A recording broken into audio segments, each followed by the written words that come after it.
James chapter 5 verse 1. Go to now, ye rich men, weep and howl for your miseries that shall come upon you, which is now. Your riches are corrupted, and your garments are moth eaten. Your gold and silver is cankered, and the rest of them shall be a witness against you, and ye shall eat your flesh as it were fire. Ye have heaped treasure together for the last days.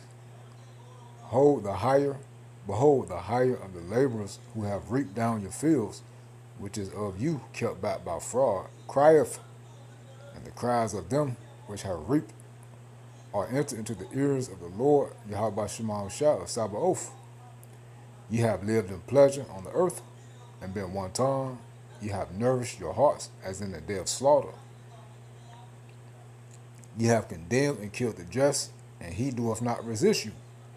All praises to Yahweh, Ba'ashem Yahushai, Wahara Kakudash. Double honors to the elders and the apostles of the great millstone. Shalom to the hopeful elect that seeking to be the elect of the nation of Israel. They're scattered abroad amongst the heathen. Some look like the heathen, been given 144,000 preachers, teachers, prophets, Shalom. And this is talking about the elites. This trickles down to you Edomites, because remember, this is your kingdom. When the elites go down, you go down. 2/3 of Israel, it's including you too, because you want to cleave under Babylon. Now, when you go back to verse 3, James 5 and 3, your gold and silver is canker, and the rest of them shall be a witness against you. When your money decay, your money lose value, it's no longer any good, it's a witness unto you, meaning what? Bye-bye security, here comes stress, hell, and heartache. This is the end of America. This is the end of Babylon. This is the end of America. Welcome to the stress and the hell and the chaos of hyperinflation. Inflation is soon to be hyperinflation. And you see that your currency, the money that you held to a higher standard, that you thought was, that represented your status, that boosted you up in pride, it's no more. It's no more. It's a witness against you. This is the end of Babylon, man. All right? Hey, 2/3 of Israel went to Cleveland to this place, right? Luke 6 and 24, the Wadi Yahweh Shema Shah. But woe unto Yahweh Shah speaking, but woe unto you that are rich. Ye have received your consolation. You received your reward. You wanted a part of Esau's blessing. Well, ladies, let me show you. What comes with you receiving a part of Esau's blessing and denying your own blessing is what you got now. See, you enjoyed this little bit of Esau's blessing for a short time, and now it's over. So Esau's blessing was to rule now. And see, you all thought this was going to continue forever, but now you were at your end, along with Esau, because you joined hand to hand with this place. You have received your consolation on the side. You received your reward, your blessing. This is what you wanted. Yahweh Shema Shah made you want. If you're over 40, don't mix. Because your spirit wicked. Woe unto you that are full, for ye shall hunger. Woe unto you that laugh now, for ye shall mourn and weep. You see? So this is the time that we are in. America's gone. Excuse me, it's collapsing more and more by the day. Excuse me, by the second. 2/3 of Israel cleaving unto this place. And they're hurt just like these Edomites. Alright? Now, one of my favorites, Ecclesiastes 38. Ecclesiastes 38. We can start at verse. Hold on, y'all froze up on me. We can start at verse. Let's get it like this. Ecclesiastes 38. And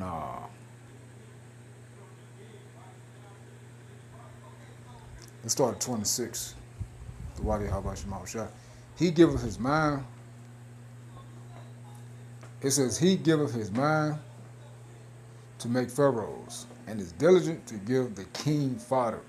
So every carpenter and workmaster that laboreth night and day, and they that cut and grave seals, and are diligent to make great variety, and give themselves to counterfeit imagery, and watched to finish a work. The smith also sitting by the anvil and considering the iron work, the vapor of the fire wasteth his flesh, and he fighteth with the heat of the furnace. The noise of the hammer and the anvil is forever in his ears, and his eyes look still upon the pattern of the thing that he maketh. He setteth his mind to finish his work, and watcheth to polish it perfectly. So doeth the potter sitting at his work, and turning the wheel about with his feet, who is always carefully set at his work, and maketh all his work by number. He fashioneth the clay with his arm, and boweth down his strength before his feet. He applieth himself to lead it over, and he is diligent to make clean the furnace. All these trusted their hands, and every one is wise in his work. Without these cannot a city be inhabited, and they shall not dwell where they will, nor go up and down. They shall not be sought for in public. It says, so as you see. So these are the people, America, these citizens, right, that's cleaving unto this place. See, this is what you were made for, to make this place run. 2/3 of Israel, which all of us got to work to make this place run.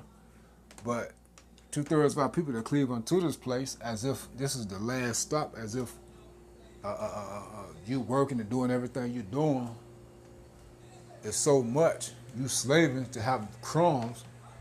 Hey, this is what you chose. All right? But now we're at the end of this. All right? Now you see that you no longer have the jobs, the pay ain't enough. Okay? Hey,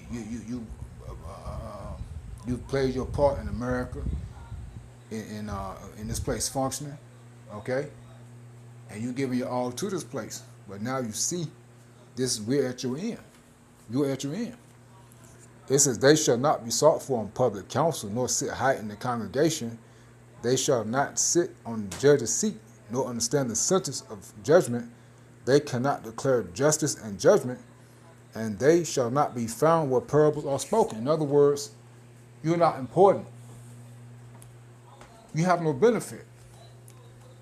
In the time which is now, when it counts for you to be sought for wisdom, for you to be sought for guidance, for you to be sought for protection, for you to be sought for the knowledge, wisdom, and understanding of the scriptures, you don't have it. Remember, you was only knowledgeable according to the ways of the world to make Babylon function and run. But it's over. You don't have an answer. You don't have a solution. We're in a time of perplexity. You're struggling, you're hurt, you're finished, you're through. On TikTok making videos, bitching and complaining.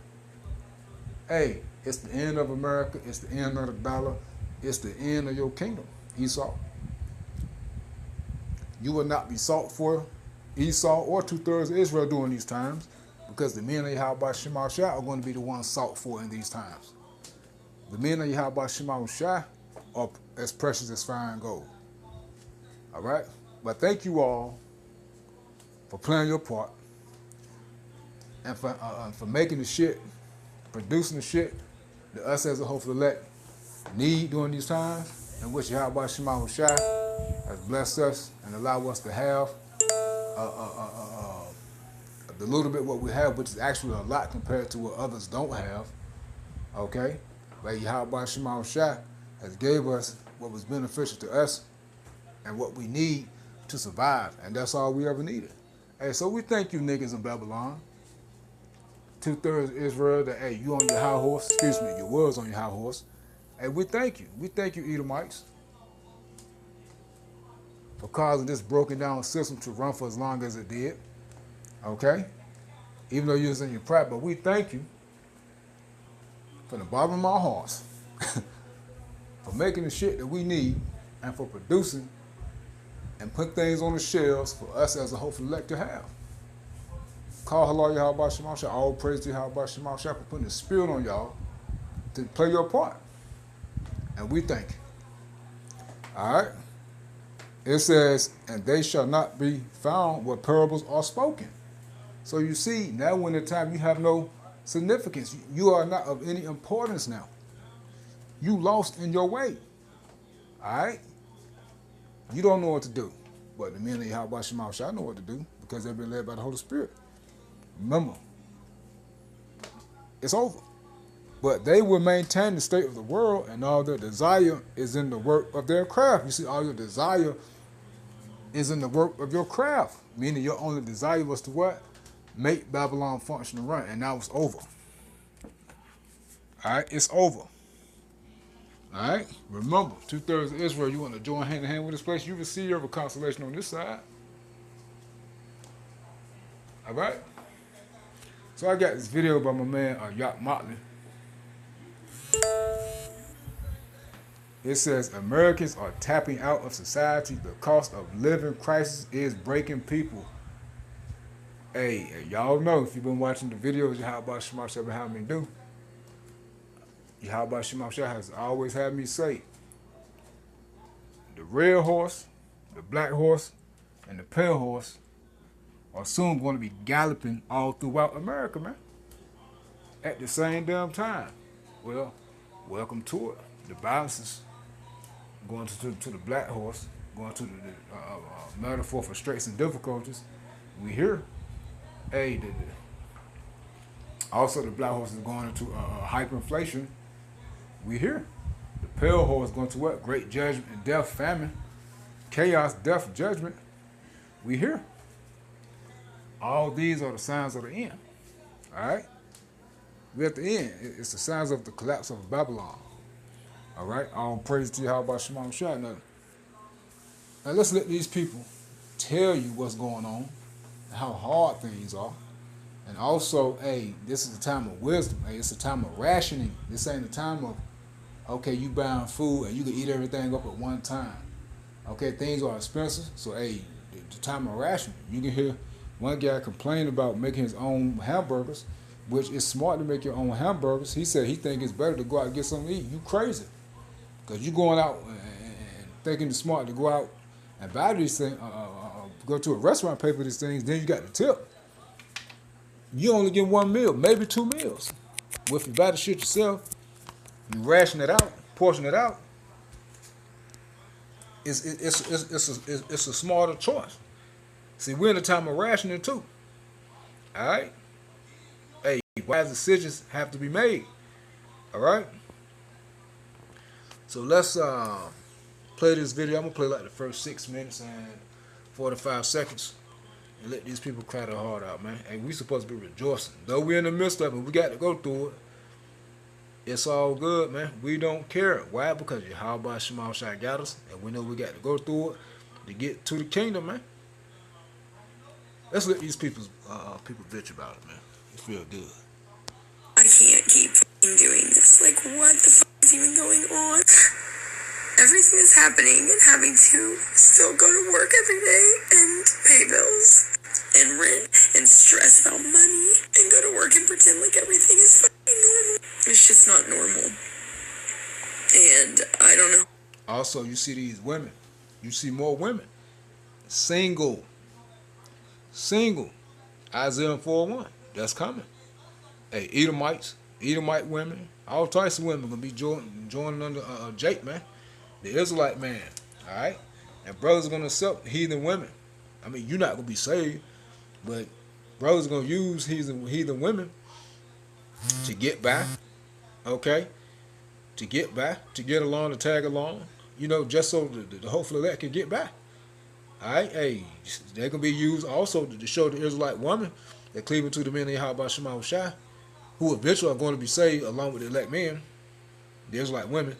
They're going to show them how to do things, man. Because remember, these curses, man, jack the women of our nation up, and a lot of them don't know how to do a damn thing. So swipe a card. All right?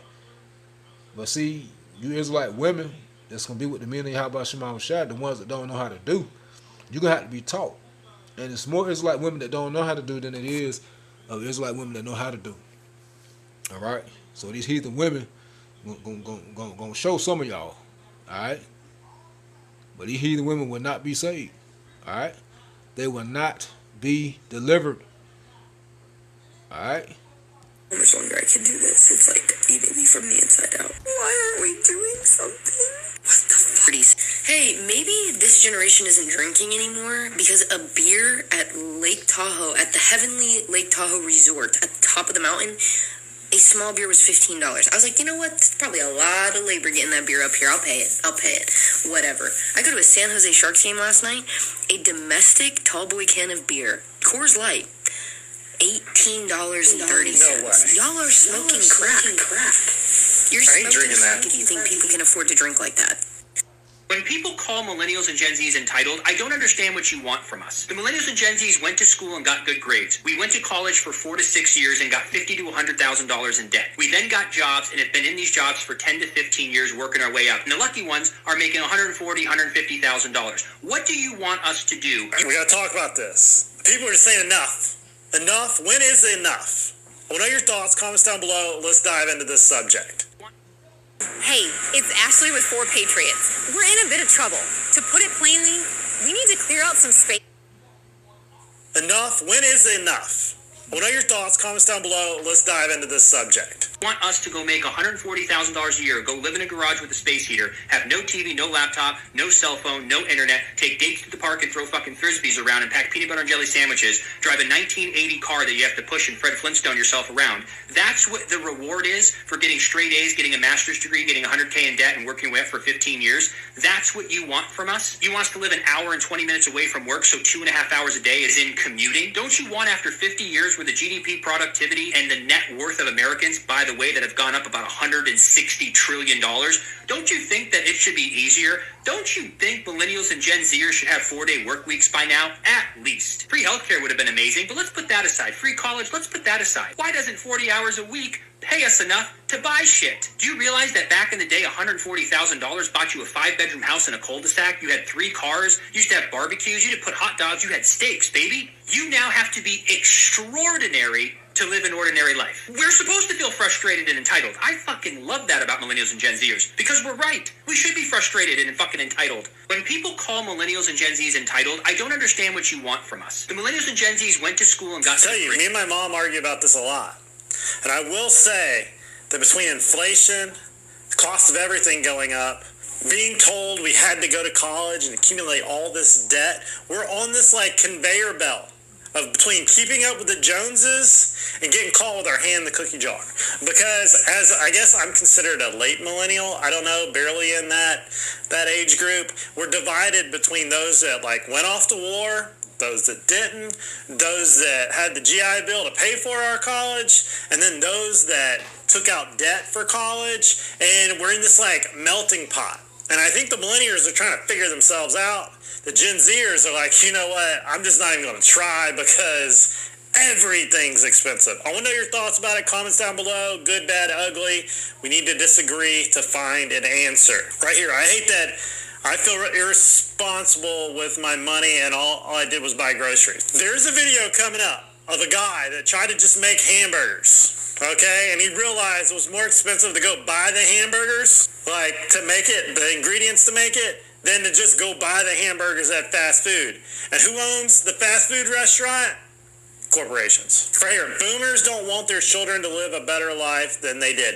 I don't think so. I think they do want them to live a better life, but I don't think they've rationalized how much inflation has hit between paying for all these wars, all the money that was printed during the 19, and the cheap debt that was floating around, and allowing all these corporations to buy up all these houses, the tax code. Everything is taxed, and it's like it just snuck up on them. And then we have Social Security that we're all forced to pay in, and we also believe that it won't even be around when we go to take it back. I would rather just opt it out, invest my own money. Not allowed to. What do you think? Comments down below. This is a very interesting topic we need to talk about. So I'm at the point now where I think it's cheaper to go out to dinner. I went to the store tonight and bought a pack of ground beef, a pack of buns, a bag of potatoes, and a bottle of oil. How much do you think that cost me? $50 fucking dollars. $50 for a hamburger dinner to make French fries and have hamburgers on a bun. No lettuce, no tomato, no cheese, no bacon. Hamburgers, buns, oil, and a bag of fucking potatoes. I make pretty good money. I thought I had a good job. I think it'd be cheaper to go out to dinner than to buy hamburgers or to make hamburgers and french fries at your own fucking house. Has anyone let the government know that people can't afford to fucking eat? Are we supposed to live off ramen? This is fucking insanity. Well, not to mention, is it good hamburger meat? Is it good french fries? Like, is it good potatoes? You don't know where the potatoes come from these days. Everything is poisonous to us. But on the caveat, on the other side, if you go to eat out, you got a $20 tip, or 20% tip, 25% tip. Now some places are wanting 30%. If you're in California, they're just throwing a surcharge on top of that. You got to travel there and back. You got to, and then now a lot of places want a takeout percentage because they got to supply the forks and the spoons and the plastic and the napkins. It's crazy how expensive everything is. We eat most of our stuff at home. I prefer to eat at home just because I like to make my own food and I don't like going places a lot, and I think that's what a lot of people are starting to do.